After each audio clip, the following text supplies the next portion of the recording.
Welcome to the Global Risk Podcast from Solace Global. This is your weekly global intelligence briefing, covering the key geopolitical and security developments shaping the world. In the Americas, we examine Honduras's extremely close presidential election, where technical failures, accusations of manipulation, and perceived foreign interference have already triggered unrest, with further disorder highly likely once final results are announced. We also assess the latest U.S. ultimatum to Venezuela's President Maduro and the growing prospect of renewed dialogue or potential U.S. strikes if conditions are not met. Across Europe, the Middle East, and Africa, we look at Bulgaria's largest protests in a decade, which forced the withdrawal of the 2026 budget. Russia's battlefield gains in eastern and southern Ukraine. Ceasefire violations ahead of the DRC-Rwanda peace agreement signing, and the planned mega-protest in Tanzania on December 9th. And in Asia-Pacific, we cover the failure of peace talks between Afghanistan and Pakistan, Sri Lanka's deadliest flooding in more than 20 years, and the severe regional storms that have killed more than 1,000 people across Southeast Asia. Expert insight, clear analysis, and the context you need, all in one concise briefing. We begin in the Americas, where Honduras's tightly contested election has already triggered unrest in San Pedro Sula, with further disruption likely once results are confirmed. On November 30th, Honduras held a general election to choose a new president, all 128 members of Congress, and its representatives to the Central American Parliament. Pre-election polls suggested a close three-way presidential race between Rixi Moncada of the ruling left-wing Liberty and Refoundation Party, Salvador Nasrallah of the centrist Liberal Party, and Nasri Asfoura of the right-leaning National Party. As of December 4th, the official results have not yet been declared. However, with almost 80% of votes counted, centrist candidate Salvador Nasrallah holds a narrow lead with 40.23%. The National Party's Nasri Asfoura is in second place with roughly 39.5%, a gap of fewer than 20,000 votes. The left-wing candidate, Rixi Moncada, is effectively out of the race with only 19%. The elections are decided in a single round, with the candidate who wins the most votes becoming president, even without securing an absolute majority. Now our intelligence team's assessment.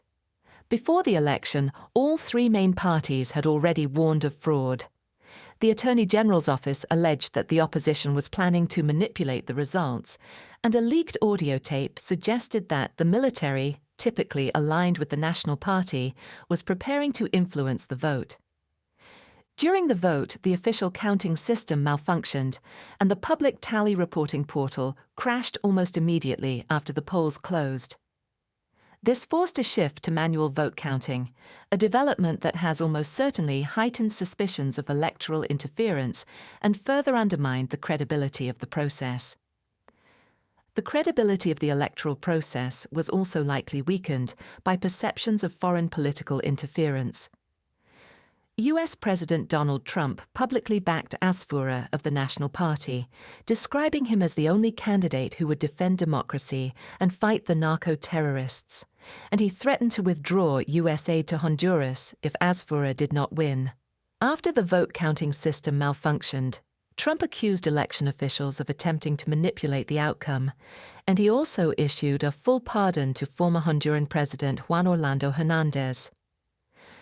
Hernández had been sentenced in the U.S. to 45 years for drug trafficking, and the pardon was widely viewed as contradictory to Washington's current aggressive stance toward individuals suspected of smuggling narcotics into the United States.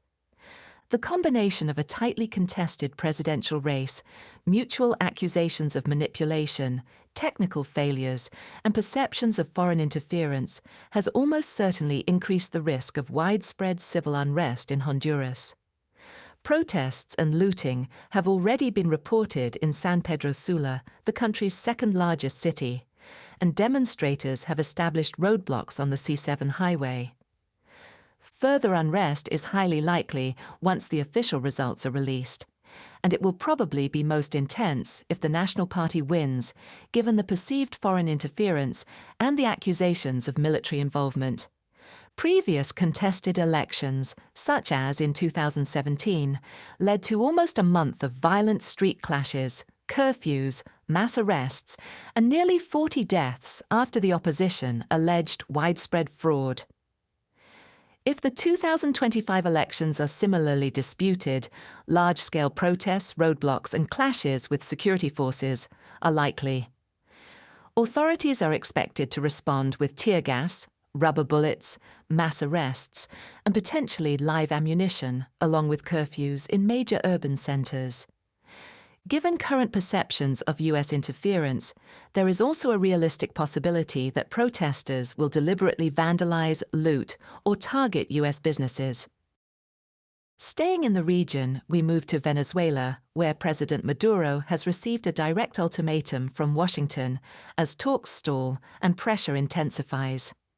The U.S. has continued to apply significant pressure on the Maduro regime to transfer power. On December 1st, President Trump reportedly delivered an ultimatum to Maduro, saying, "You can save yourself and those closest to you, but you must leave the country now," and threatened to conduct land strikes on Venezuela very soon, on December 2nd. The ultimatum follows the recent disclosure of a November 21st phone call between the two leaders, during which proposals for Maduro's surrender were allegedly discussed. Washington was reportedly willing to consider Maduro stepping down peacefully in exchange for personal safety guarantees, limited amnesty for his immediate family, and the option of exile. However, the negotiations collapsed after Maduro requested a blanket amnesty for around 100 of his top officials, conditions that would allow his loyalists to shape any transitional government, and a refuge for himself closer to Venezuela, such as in Cuba. These demands were reportedly unacceptable to the Trump administration, which is insisting on terms that prevent regime loyalists from retaining influence and ensure accountability for senior figures linked to the trafficking of narcotics into the United States. Now, our assessment. While the Trump administration has rejected Maduro's initial proposals, the opening of diplomatic channels has likely afforded Maduro more time, and further dialogue will probably take place before the U.S. commits to strikes. Washington has signaled that it is willing to accept certain conditions, including limited personal security guarantees for Maduro and his immediate family, the possibility of exile in a neutral third country, and a managed transition to democratic rule, provided Maduro resigns immediately and any transitional government is not controlled by loyalists. Trump has reiterated that the Cartel de los Soles, recently designated by Washington as a foreign terrorist organization, must ultimately be dismantled. However, U.S. policymakers likely judge that this objective could be at least partially achieved through a credible democratic transition and the removal of regime loyalists from state institutions. Reporting from within Venezuela indicates that U.S. threats, military deployments, and aggressive posturing are having an impact on Maduro. The Venezuelan president is reportedly increasingly concerned for his personal safety, frequently changing his overnight location, switching mobile phones, and expanding the role of his Cuban bodyguards. Internal crackdowns have also intensified, and counterintelligence officers have infiltrated the Venezuelan military to identify any internal threats. These indicators suggest that mounting pressure and rising paranoia will likely force Maduro to re-evaluate his previous position and resume dialogue with Washington on terms more favorable to the U.S.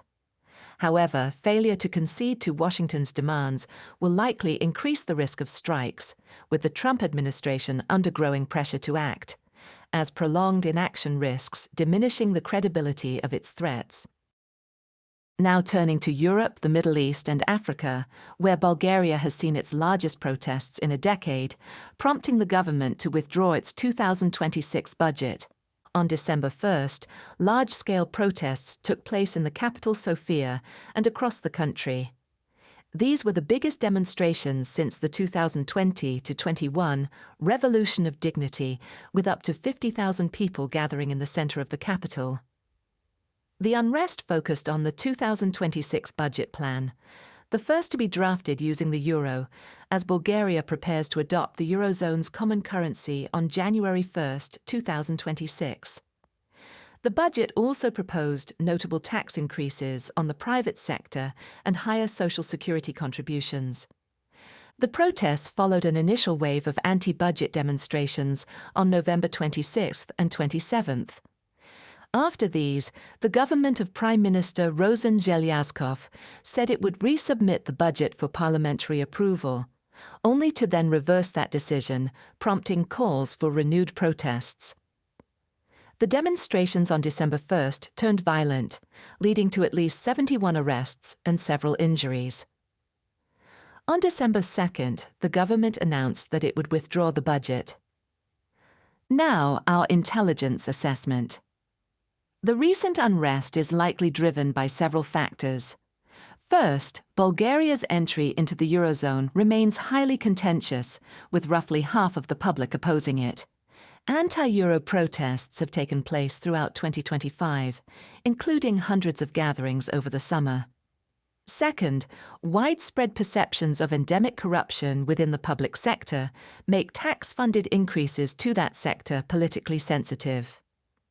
Finally, the protests likely reflect a broader dissatisfaction with the political class. Bulgaria has been in an almost constant state of political crisis since 2021, resulting in 7 parliamentary elections in 4 years. The current government depends on a fragile coalition of parties and on the controversial external support of the Movement for Rights and Freedoms, led by Delian Peevski, an oligarch sanctioned for corruption by both the US and the UK. Zhelyazkov has rejected calls to resign, including from President Rumen Radev, and to call early elections, arguing that doing so would be irresponsible and would deepen the political crisis in the absence of a budget. However, the government almost certainly faces extreme instability and could easily collapse, triggering an early vote. New elections, while carrying a realistic possibility of producing a more stable coalition, would almost certainly exacerbate Bulgaria's political instability and could worsen economic shocks following the adoption of the euro in January. Overall, both a snap election and an attempt by the coalition to pass another budget are likely to result in further unrest in the short term. From there, we look at Ukraine, where Russia has claimed the full capture of Pokrovsk ahead of high-level Moscow talks with the United States. On December 1st, the Kremlin published a video of President Vladimir Putin thanking military commanders for what it described as the complete capture of Pokrovsk in Donetsk Oblast. The Russian Defense Ministry also released footage showing troops holding a Russian flag in central Pokrovsk. However, Ukraine's 7th Rapid Response Corps said Russia is trying to sell its desires for reality, and President Volodymyr Zelensky stated that Moscow had launched new disinformation campaigns just ahead of the December 2nd US-Russia talks in Moscow. During the Moscow talks, US President Donald Trump's son-in-law, Jared Kushner, and Special Envoy Steve Witkoff met with Putin, along with senior Kremlin officials Yuri Ushakov and Kirill Dmitriev. Trump described his meeting with Putin as reasonably good and characterized the subsequent discussions as very good. Substantive details of the negotiations have been kept confidential. However, Ushakov said the U.S. delegation presented proposals on issues such as territorial control, though no compromise was reached. He added that Putin made no secret of the Kremlin's criticism of several potential peace terms put forward. Now, our team's assessment. The open-source intelligence map, Deep State, which tracks the war in Ukraine, has reported that Russian forces captured 90% more Ukrainian territory in November than in October. Between 500 and 700 square kilometers was seized in November, depending on the source, the largest monthly gain for Russia since late 2024. The heaviest fighting has taken place in and around Pokrovsk, a battle of considerable strategic importance. In the longer term, the seizure of Pokrovsk would likely set the conditions for Russian forces to advance westward to isolate or even encircle the Kramatorsk-Sloviansk agglomeration. Russian claims of the full capture of Pokrovsk are likely false, although its complete seizure is likely imminent. With the full annexation of the Donbass being one of Moscow's key demands, it was almost certainly in the Kremlin's interest to declare victory in Pokrovsk ahead of the US delegation's visit to Moscow. This was likely intended to strengthen its negotiating position by suggesting that the Kremlin's maximalist objectives can ultimately be achieved through military force, and that Ukraine should therefore be compelled to concede to those demands. While Pokrovsk has seen the heaviest fighting, 40% of Russia's November advances actually took place around Huliaipol in Zaporizhzhia Oblast. In Ukrainian, these areas are known as Dykpol, the wild fields, reflecting their sparsely populated nature.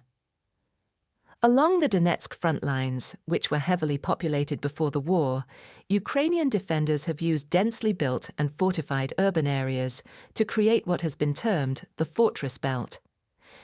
This has imposed a very high cost on Russian forces for only minimal territorial gains. The fighting in the wild fields at the intersection of Donetsk, Zaporizhzhia, and Dnipropetrovsk oblasts has received far less attention. However, recent Russian advances on the Huliaipol axis have been substantial enough that Ukrainian forces will likely need to redeploy to this part of the front to counter the longer-term threat of a Russian push towards besieging Zaporizhzhia.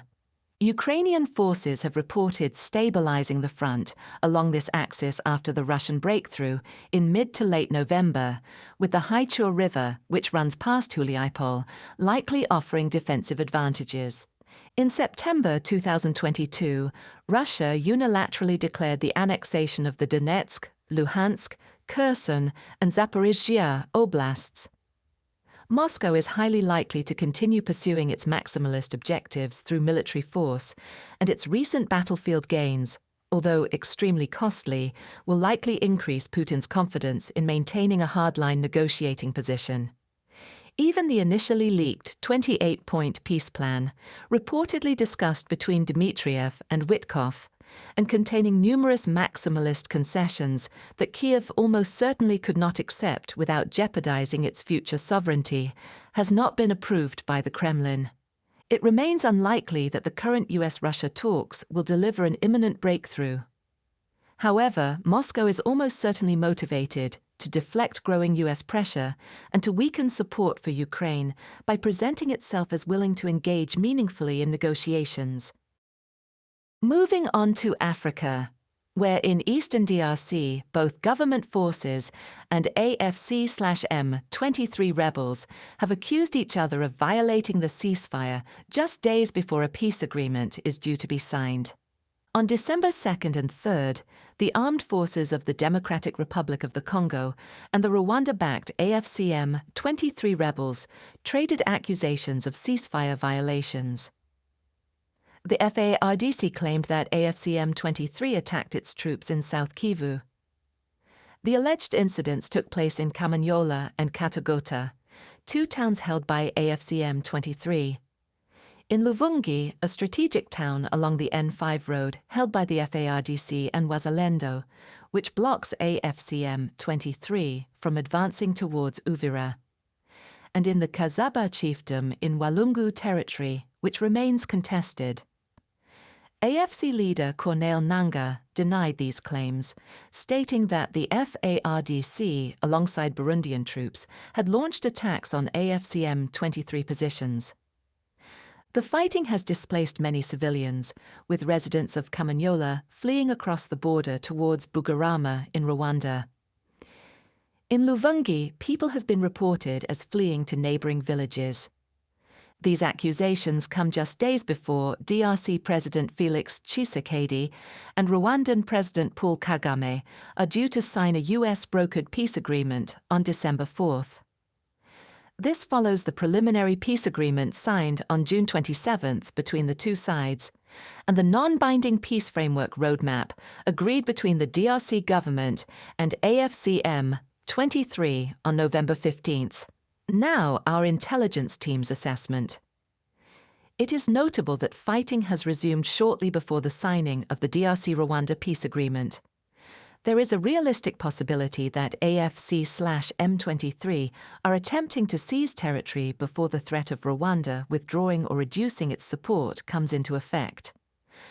Uvira, a city close to the border with Burundi, almost certainly represents a long-term objective for AFC/M23. Its capture would be unacceptable to Burundi, with its capital, Bujumbura, just across the border. Such an outcome would very likely prompt Burundi to apply significant diplomatic pressure on the DRC to reject any AFC/M23 demands to retain captured territory. Alternatively, the rebel group may be attempting to undermine the peace agreement or using strategic messaging to signal that it will not adhere to any deals signed without its direct participation. The signing of the peace agreement is expected to formalize previously agreed terms, including the withdrawal of Rwandan troops from the DRC and the establishment of a regional economic integration framework, a joint security framework, and the disengagement, disarmament, and conditional integration of non-state armed groups.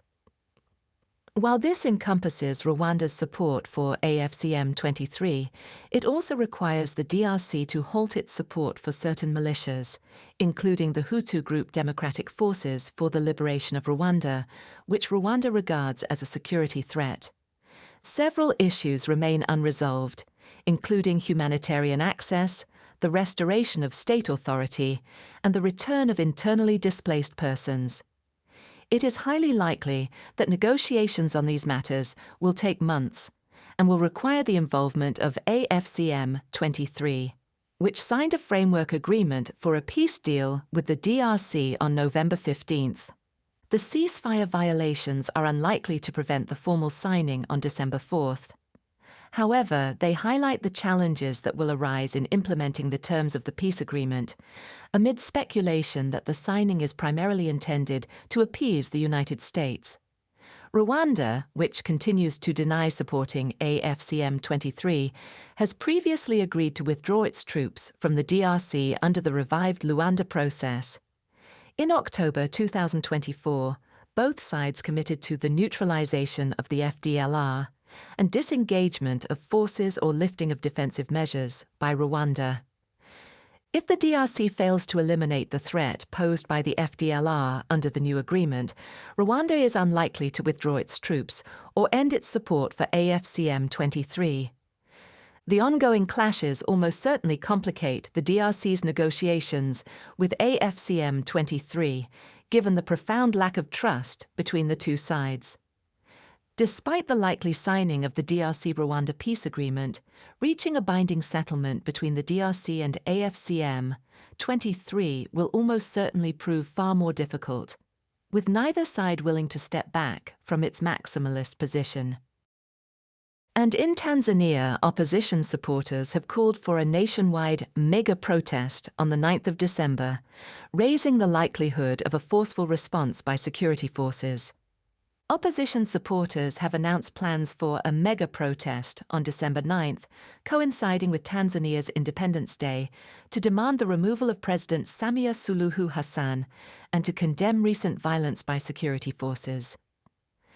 On November 24th, Prime Minister Mwigulu Nchemba announced that Independence Day celebrations had been cancelled, with the funds redirected to rebuild infrastructure damaged in the recent unrest. The Tanzanian police force has reportedly intensified a nationwide crackdown, arresting numerous individuals accused of planning and inciting unrest on Independence Day since mid-November. Those detained include members of Chadema, social media influencers, and WhatsApp group administrators. Some of the arrests have been described by witnesses as potential abductions carried out by armed plainclothes individuals, though the police have rejected these claims.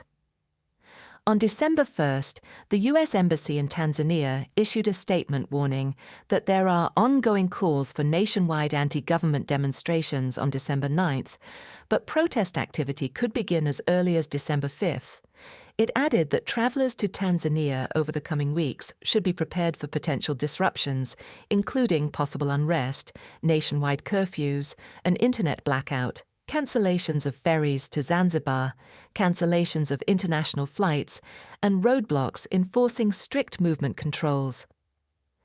Now our assessment. The previous wave of demonstrations, between October 29th and 31st, saw security forces respond with live ammunition, tear gas, and water cannon, and impose both a curfew and an internet shutdown. While the total number of deaths remains unclear, the opposition has alleged that at least 2,000 people were killed by security forces.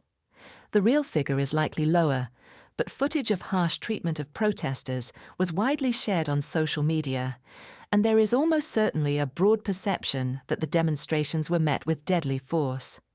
This is likely to deter many from joining the upcoming protests out of fear of being killed or arrested. However, Independence Day celebrations often involve local parades and business closures, which could increase the likelihood of informal gatherings that may organically develop into protests. The real reason for the cancellation of celebrations is highly likely to be the planned mega protest, as large informal gatherings on Independence Day would significantly increase the risk of unrest breaking out organically. Any sizable informal crowd on the day is likely to be treated as a demonstration and met with a forceful response. Heightened security is likely across Dar es Salaam and other major Tanzanian cities in the lead-up to December 9th, and internet restrictions are likely to be imposed either ahead of or in response to any protests. If the planned demonstrations proceed with a high turnout, they will almost certainly face a response similar to the October 29th to 31st unrest, with security forces likely to use live ammunition, conduct mass arrests, and deploy crowd control measures such as tear gas and water cannon. Authorities would also be likely to impose a curfew if the demonstrations became widespread. Now shifting to Asia-Pacific, peace talks between Afghanistan and Pakistan have collapsed once again, with cross-border militancy likely to remain high. On December 3rd, another round of peace talks between Afghanistan and Pakistan, held in Saudi Arabia, ended without a breakthrough. Both sides nevertheless agreed to maintain the fragile ceasefire, despite repeated violations since it came into force in October. The meeting, which involved Pakistan's military, intelligence services, and foreign office, followed earlier unsuccessful rounds in Qatar and Turkey, aimed at easing tensions after a series of deadly border clashes in October. The Taliban government denied all responsibility for militant attacks inside Pakistan, stating that it cannot guarantee security beyond its own territory. The Afghan foreign minister criticized Islamabad's claims that Kabul is sponsoring militant activity in Pakistan, rejecting the accusations as inconsistent and baseless, and urging Pakistan to address its internal problems. Pakistan, meanwhile, has demanded a written commitment from the Taliban to help counter anti-Pakistan groups, a demand Kabul considers beyond its mandate. Now our intelligence assessment. During the talks, several suspected or claimed Tehrik-i-Taliban attacks took place in Pakistan near the Afghan border, and Pakistan carried out counter-terrorism operations in regions where the TTP is highly active, primarily Khyber Pakhtunkhwa and Balochistan. While no direct hostilities between Afghanistan and Pakistan have been observed, the current tempo of militant attacks and government operations shows that the ceasefire is having only a limited effect on Pakistan's security environment. This sustained level of militancy, which Islamabad continues to allege originates from Afghanistan or is directly sponsored by the Taliban, is likely creating significant scope for escalation, including the potential resumption of border clashes and renewed Pakistani airstrikes deep into Afghanistan. On December 3rd, Pakistan reopened the international border to allow UN humanitarian consignments to enter Afghanistan. This marks the first controlled reopening since Islamabad halted all trade on October 11th following border clashes. While the move is likely to be seen as a gesture of goodwill, it does not amount to a resumption of full trade. It applies only to aid, such as food and medicine, and will offer Afghanistan only limited economic relief while maintaining pressure on the Taliban. Moreover, Islamabad has now expelled around 1 million of the 3 million Afghans living in Pakistan this year. These expulsions were originally justified on security grounds and presented as a necessary response to rising militant activity attributed to groups operating from Afghanistan. Deportations have increased in recent months, and Pakistan has been rounding up members of the Afghan diaspora, including individuals born and raised in the country.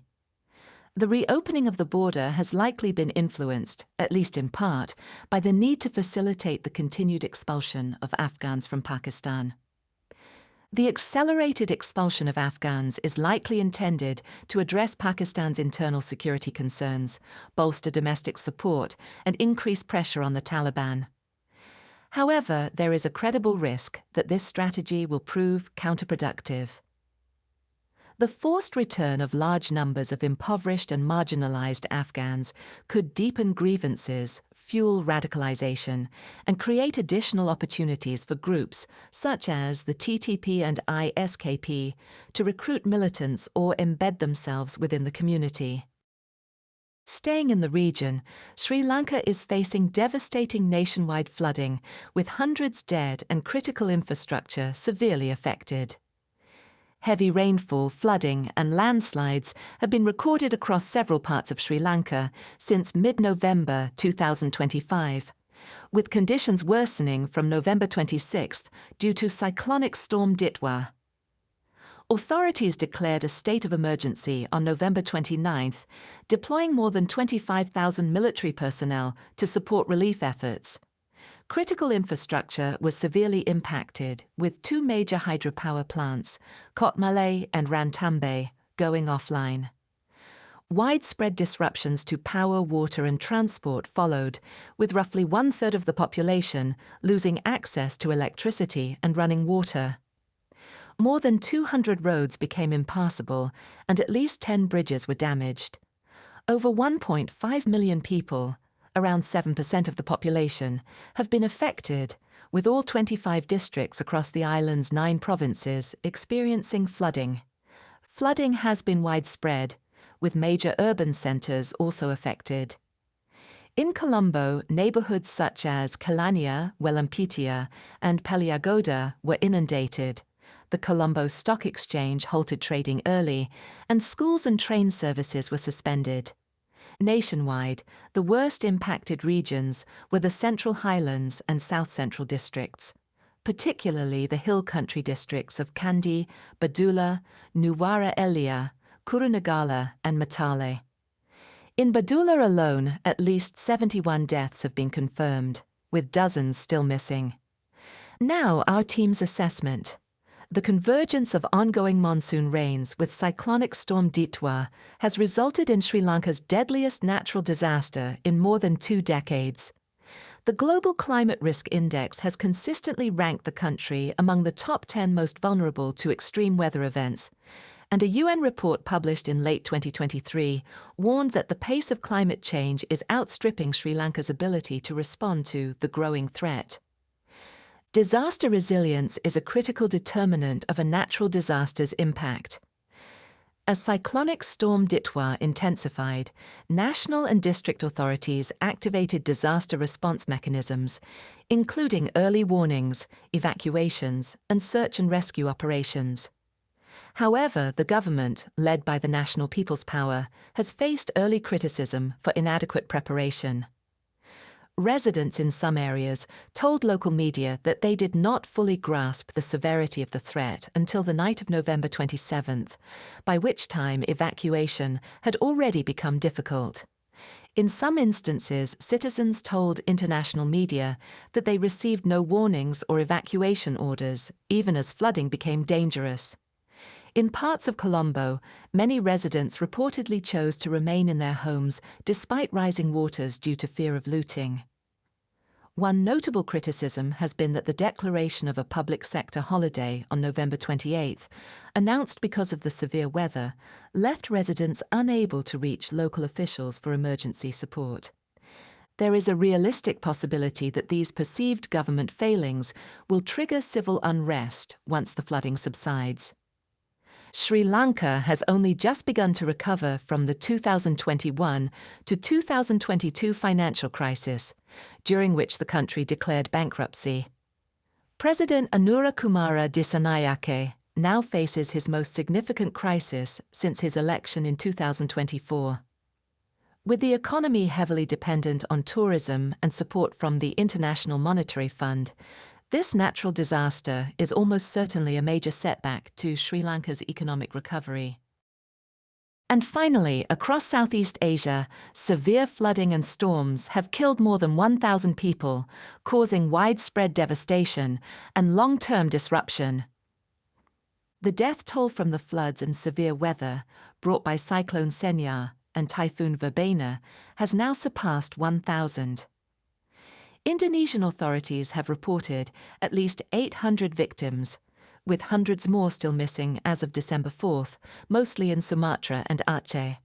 Thailand has recorded 263 deaths, Vietnam approximately 260, and the Philippines more than 280, including those killed by typhoons Tino and Uwan in early to mid-November. Malaysian authorities have reported at least 3 deaths. In total, around 20 million people have been affected across the region. While the storms dissipated by December 3rd, their impacts continue to cause severe disruption across the affected regions.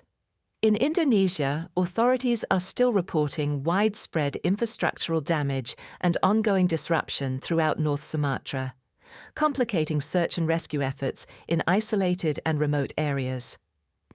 In southern Thailand, authorities assess that, although water levels are receding, at least 2 million people remain affected, with several provinces experiencing reduced access to clean water. Now our assessment. Researchers have argued that the severity and intensity of November's regional storms stem from several climate-related factors, including the impact of the La Niña weather pattern. La Niña is characterized by cooler surface temperatures in the eastern and central equatorial Pacific, pushing warmer surface water towards East Asia and creating low-pressure zones that contribute to increased rainfall and storm formation. La Niña reportedly developed in September and is expected to persist at least until February 2026. Further severe weather events therefore remain likely in the short to medium term. In the Philippines, for example, Tropical Depression Wilma, which formed on December 3rd east of eastern Visayas, is expected to make landfall between December 5th and 6th. Continuing severe weather events are likely to compound the disruption and damage already recorded across the affected countries, worsening infrastructural degradation and intensifying patterns of internal displacement. Prolonged disruption also increases the likelihood of large-scale unrest.